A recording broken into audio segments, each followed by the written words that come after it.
Hello, ladies and gentlemen. My name is Dalton Lee Potter, and this is my co-pilot, Cleopatra Potter. We are from the Cleopatra Show, and I'm here to present my life experience that I had that Mac Miller inspired me to become an entertainer. And it was in two ways that he inspired me and the ways he's inspired me, which was one, how he just in generally as an entertainer that I became, inspired everything, the start and finish of my career. Like how he got me to make a YouTube channel and like start making YouTube videos, a SoundCloud with music that got like put on it, Instagram, you like etc. Vine, and then like I don't know and then in total if it wasn't for him, the Cleopatra Show that we are on as entertainers internationally on planet Earth in the year 2018 that has a pretty decent sized fan club and fan base supporting it that has been like keeping in touch with us with messages and stuff, telling us how much they appreciate the love and affection we give them, and like that we are like keeping them from being depressed from like the action-packed entertainment we provide them that they just like have never seen before, because they were like, hey dude, like even though we know that you don't know that we know, like dude, like you make the dangerous stunts that we know you've almost lost your life probably over how risky like the consequences and repercussions you had to deal with from society, and like we love you so much. Like we've never had this from an entertainer like in a show that Cleopatra like also contributed to, you know what I mean, provided them, and they don't feel like it has ever been provided in history to that point. And like I was seeing signs that I was doing things for them that Mac Miller did for me, which is saving them from suicide, like Mac Miller saved me from suicide, and like I don't know, period. And like so next part is the song Another Night, which is like the theme song of the career I had as an entertainer. That if a song that had to be someone else's song be the theme song of my entertainment career, it would definitely, hands down, be his song, Another Night.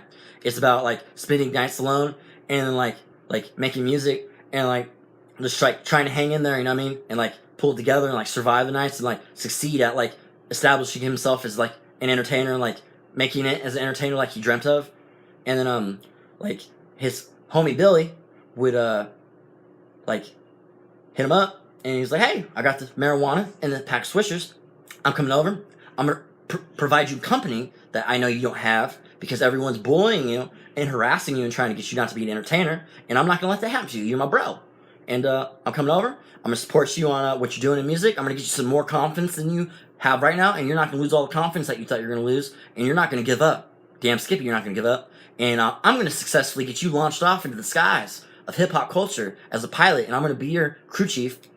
And we're going to get this thing going. And it's going to be successful and legendary, which it was. So how I relate to this in my life experience was with my friend, Johnny Graves, in the year 2010, 2011 of our junior year of high school, in which, like, in a little bit, like a week, like, worth of, like, my, initial, beginning of my attempt to, become an entertainer, made a YouTube, tried to do YouTube videos, like, rapped, whatever, it was very beginning of the junior year, we were having in high school, and I found out that society does not like that from people, and I got exiled from the location, and everyone started bullying me, harassing me, and just terrible things, and I don't know, day happened at the end of school day, after school, I was just alone, bored at home, and just out of nowhere I got a phone call. I didn't know who it was, but I don't really get phone calls, only my mom and dad at the time. So I answered the phone just because oh, who could it be? And I was mind blown and surprised who it was. It was Johnny Grace, someone that is actually a lifelong friend of mine that I've had while I've traveled back and forth in the location that he lived in, that I would come after military child experiences that I would have, and I would locate there between them or after them, because my mom's family was located there, so you know what I mean, and I would part ways occasionally, off and on, to go support my dad's military career as a military child. And yeah, so when he called me, he was like, hey, I'm aware of how you're trying to become an entertainer, and how you want to be a rapper, and I am absolutely aware that people are bullying you and harassing you, but hey, guess what? My Call of Duty that I am very more than down to make happen has come. I don't know if you remember Dalton Lee Potter, but back when we met in 2001, when we were elementary students, and you came to my school as a transfer from Japan to America, and you were being provided your first American school experience because you started school and most of your life started out in Japan and you were born in America, but like you didn't really like get culture from America for your first culture you got as a person. So like when you came here, like no one like understood you and like you didn't make sense to anyone. But like me, I'm a proud American, as you know, and came to understand in just that first experience with me in elementary school that we had together, and how I kept to what I said I was going to provide you because I felt it was my duty as an American and to make sure that you had friends, didn't get bullied, and had the best experience you could have in that first year of school that you had in America. And I did what I set out to do and like saved you from having your like enthusiastic like want to go to school be ruined from the people that would have ruined it because they wouldn't have been open-minded to see that that I'm like American and just I don't know, like I was going through a situation to support my dad's military career where I like didn't get American culture as my first culture. I got Japanese culture, and it's like don't like you're American as American can get, man, and I'm not gonna let you go. I'm not gonna let you go down. And like if I ever get the chance to do this again for you, I will definitely do it again because I don't know, like I'm seeing that people like don't really like value you or like try to like be your friend and like see the person that you truly are that you have exposed to me that you are, and for some reason you don't let anyone else besides me like get that like perception understood of you. And like I don't know, like he would always ask me through our like friendship like why is it that, and like I just like I don't know, like just playing it off, you know what I mean? But like I don't know, period. He's like, hey, so like so that I'm now like keeping my word and I'm coming to hang out with you since you live on my same street now. I am like down to come like hang out with you and like support you on you doing music, and let's get the ball rolling, and like let's get you launched off into the skies and like be a pilot and I be your crew chief, and like let's get you started as an entertainer. And then like when he came over, I was like excited and like almost like on the verge of crying, and like I did whatever it could to not cry and like not like reveal to him that he's like my hero from that point on. And like in which I just so happened to like I was like instead of like crying, I'm just like, hey, would you like to hear the story of what got me to like choose to want to be an entertainer and like what got me to actually like commit to it? He's like, yeah, of course, man. I'm like, why not? And like it broke the ice of our like hangout session successfully instead of me like crying and like embarrassing myself. And like I was like, hey, so here's the story of like how Mac Miller, this artist that I was exposed to on YouTube the other day by miracle, that like his song Another Night, the first thing that I discovered on his YouTube channel, was like the best song I ever heard, and like it made me want to become a rapper, and like it would like potentially like help me survive the lonely nights that he seemed to be surviving through making music during his lonely nights. And then like Johnny like was like how like Mac Miller had a friend like called Billy, and Johnny was like my Billy, and like I was like Johnny's Mac Miller.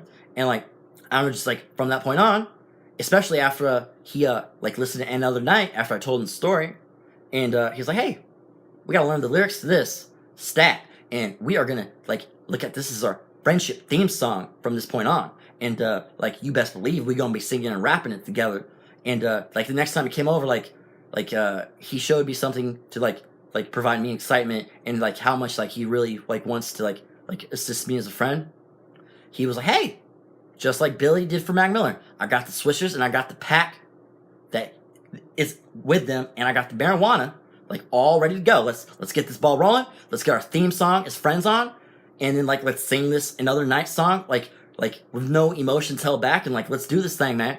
And then like we did, and just like we did it all the time, and like every time we would finish this part of our hangout session, he would tell me it's time to man up and it's time for me to rap and like get my start officially like started. And like he's like, hey, everyone got to begin somewhere, so just give me an enthusiastic effort and we're gonna get you started and we're gonna get you developed, and you're gonna go further than everyone else expected you to, because everyone almost like shut you down and you didn't even get any progress, didn't even get a start. And like so like yeah, and then just like I don't know, very blessed, very humbled. He's like responsible for like getting me started, you know, and then like set me off to like achieve what I achieved, you know what I'm saying? And like I like feel like he is like a key factor of like what helped the Cleopatra Show to be created, and like all the positivity that it had, you know. And then like I just eventually though in the long run he had to cut contact with me, and the last time I saw him, like he kind of hinted to me without saying farewell, because me and him have went through situations where me and him will like get parted ways without getting to say farewell, because I was a military child,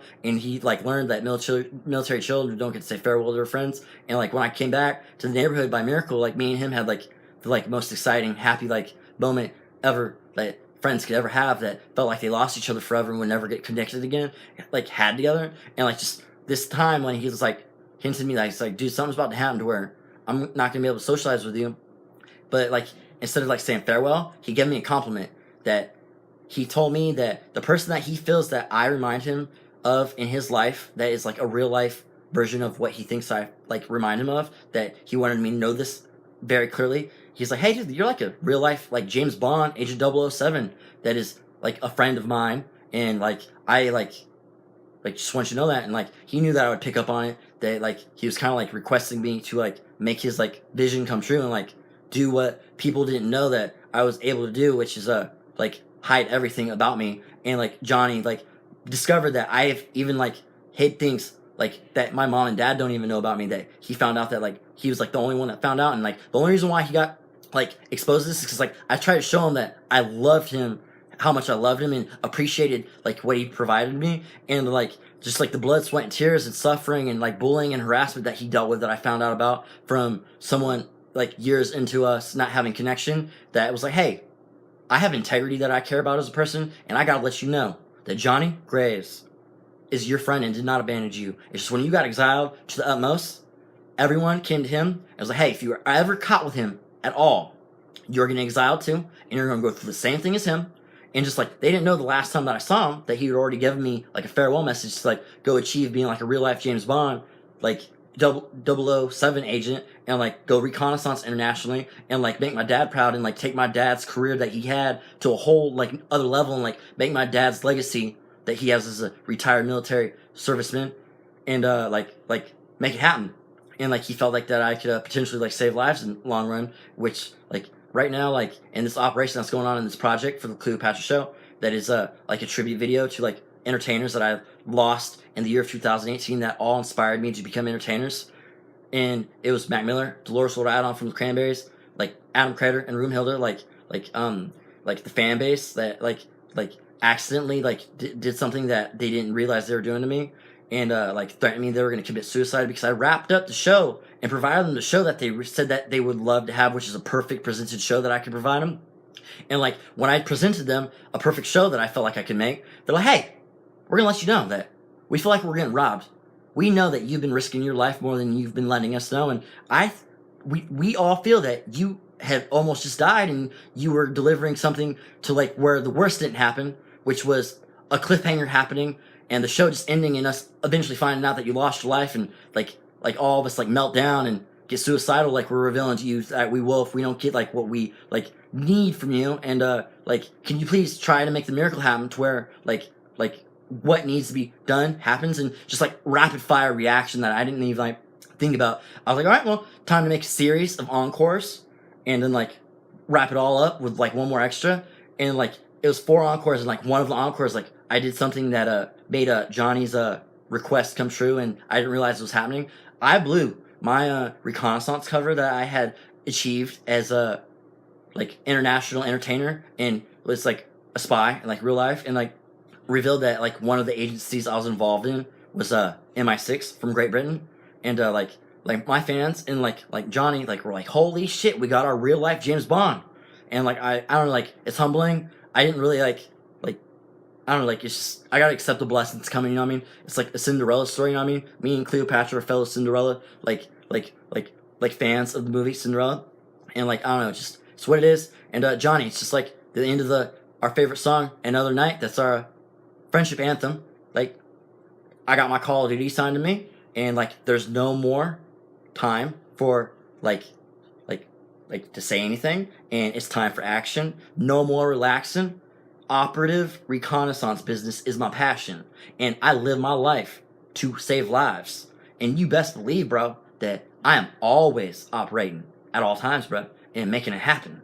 Like you said, I would make it happen. So hope all is well, bro. Don't like ever feel bad for me, man. Be proud, be happy, and hope all is well, and like be proud. Keep a smile on my face for you, and you keep a smile on my face.